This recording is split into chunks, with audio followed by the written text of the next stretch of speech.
Здравствуйте, я Галя Карен. Рада вас снова приветствовать на своем канале, посвященном истории искусства. И сегодня мы с вами поговорим о величайшей творческой личности современности Пабло Пикассо.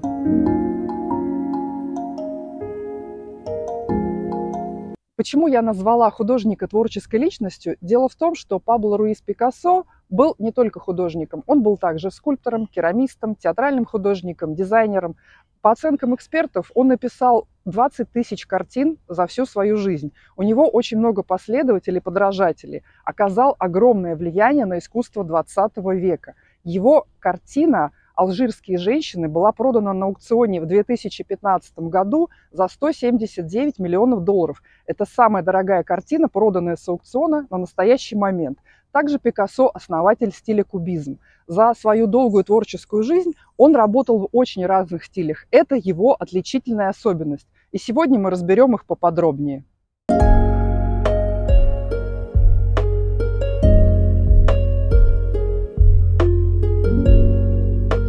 Художник родился 25 октября 1881 года в Малаге.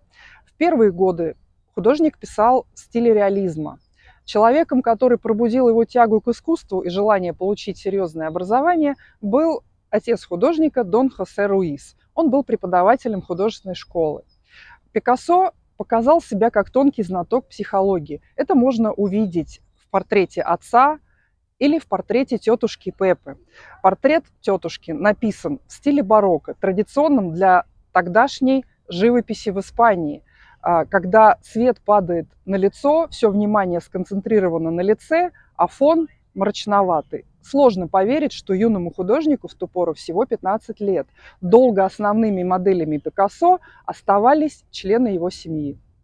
В юные годы Пикассо участвует в конкурсах. Часто темы для конкурсов ему подсказывает отец. Одна из таких работ «Первое причастие», моделью для нее была его сестра Лола. Работа не удостоилась никакой награды, но о ней упомянули в местной газете. Кстати, это первая работа Пикассо такого большого размера, и он тщательно работает с эскизами. Эта манера будет характерна для Пикассо всю его жизнь.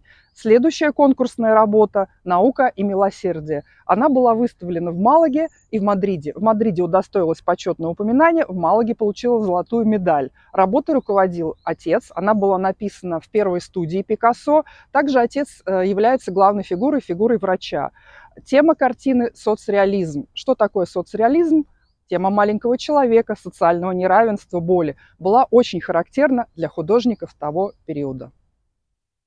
Молодой Пикассо недолго оставался художником традиционной классической академической школы. Он всегда был бунтарем и искал новые способы самовыражения.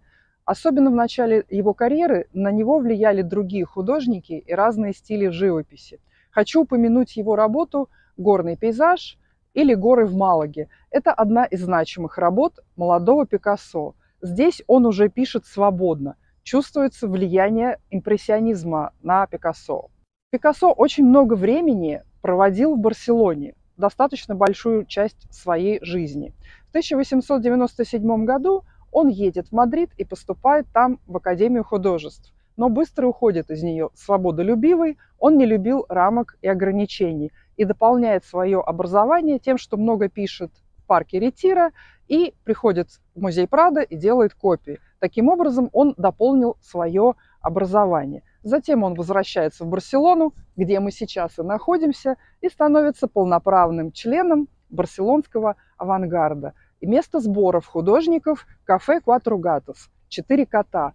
Это очень значимое место для Барселоны и аналог парижского кафе «Черный кот». Здесь проходит первая персональная выставка Пикассо. Он ищет поддержки и протекции у лидера каталонского импрессионизма Сантьяго Руссиньола. Кстати, в Барселоне в то время существовало очень мощное движение художников-модернистов. Об этом я подробно рассказываю в своих экскурсиях-лекциях вживую. Хотите узнать больше? Пишите в комментариях и проходите по ссылке в описании. В 1900 году Пикассо впервые попадает в Париж. И он был поражен. Ну, кто бы из нас не был поражен? Париж – это Париж. Здесь он увидел другую женщину, яркую, свободную, раскованную. Это было очень нехарактерно для Испании того периода. В это время Пикассо пишет яркими красками. Работы того периода: «Карлица», «Объятия», «Любительница абсента», «Марго» или «Морфинистка».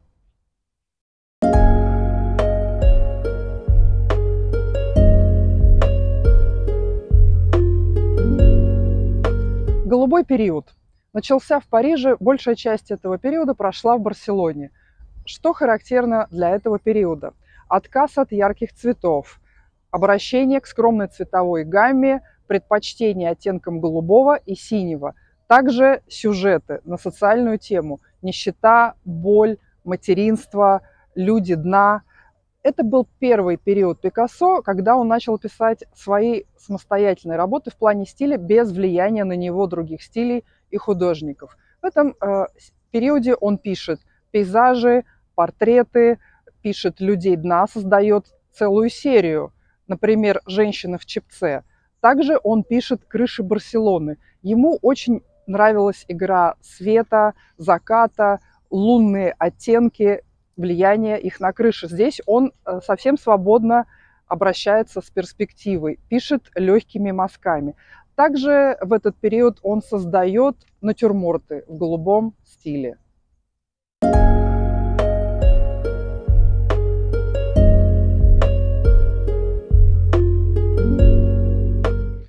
Следующий период творчества Пабло Пикассо – розовый. Он наконец-то вышел из депрессии, которая сопровождала его во время голубого периода. Дело в том, что от туберкулеза умерла любимая на тот момент женщина.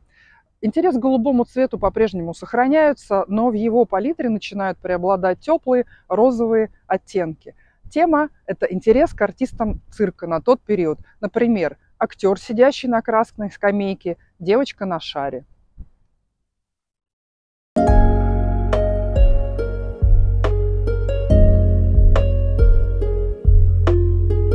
Однажды Пикассо посетил выставку африканского искусства и так вдохновился, что долгое время писал в новой для себя манере. Утонченность розового периода сменили упрощенные формы, например, авиньонские девицы и дружба. Следует сказать, что, начиная с африканского стиля, Пикассо не писал в чистой манере. Очень часто стили смешивались между собой. Кубизм с сюрреализмом, сюрреализм с реализмом, более поздний период с африканским периодом.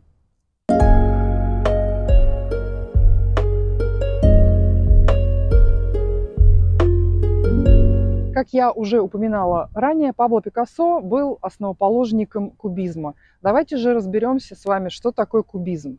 Художники раскладывают трехмерные объекты на отдельные элементы. Кажется, что это упрощение, но это не так. Мы как бы видим предметы с нескольких сторон, с разных точек зрения. Например, портрет Амбруаза Волара, студент, аккордеонист. И, кстати, барселонские крыши из голубого периода уже имеют элементы кубизма.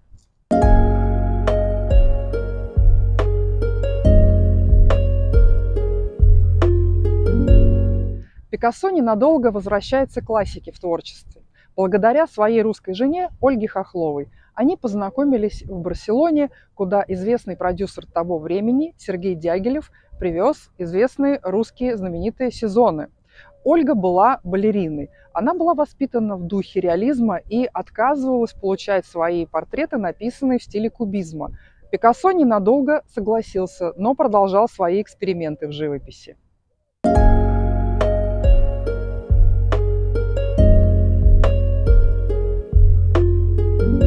Следующий важный период в творчестве Пикассо – сюрреализм. Он связан с появлением в жизни Пикассо Марии Терезы Вальтер. Она, в отличие от Ольги Хохловой, любила эксперименты, и Пикассо погрузился в новые творческие задачи. Что же такое сюрреализм? Картины рождались на основе подсознания, бреда, галлюцинаций, свободного движения карандаша по бумаге. Художники использовали фантасмагоричность сюжетов, разные формы, образы, символы. Известные работы этого периода: «Сон», это как раз портрет Терезы Вальтер, «Купальщицы», «Лицо», «Фигуры на пляже».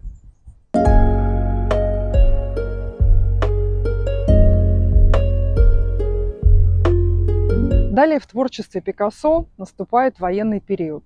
Он начался в 1937 году во время гражданской войны в Испании. Самая известная работа этого периода – «Герника». На ней изображен разгромленный фашистами город. Картина написана в стиле кубизма, но мрачными красками. Главным героем картины является умирающая лошадь. Прототипом для этой лошади послужили умирающие во время корриды животные. Дело в том, что Пикассо очень любил посещать корриду в Барселоне и делал наброски умирающих лошадей и быков.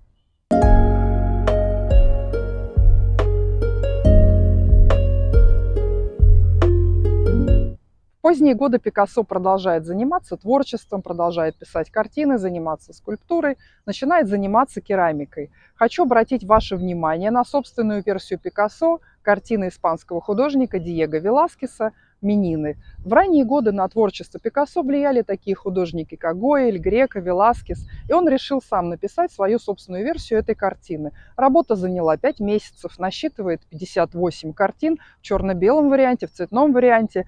Про стиль можно сказать, что стиль сюрреализма здесь смешивается с кубизмом.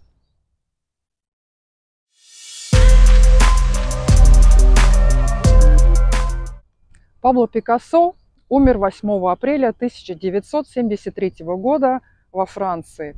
Невозможно словами измерить то наследие, которое он оставил. Он прожил очень яркую, долгую творческую жизнь. Его музеи находятся во многих крупных городах по всему миру. И несоизмеримо его влияние на последующие поколения. С вами была я, Галя Карен. Спасибо, что вы прослушали это видео. Подписывайтесь на меня, ставьте лайки и не забывайте отправлять это видео своим друзьям.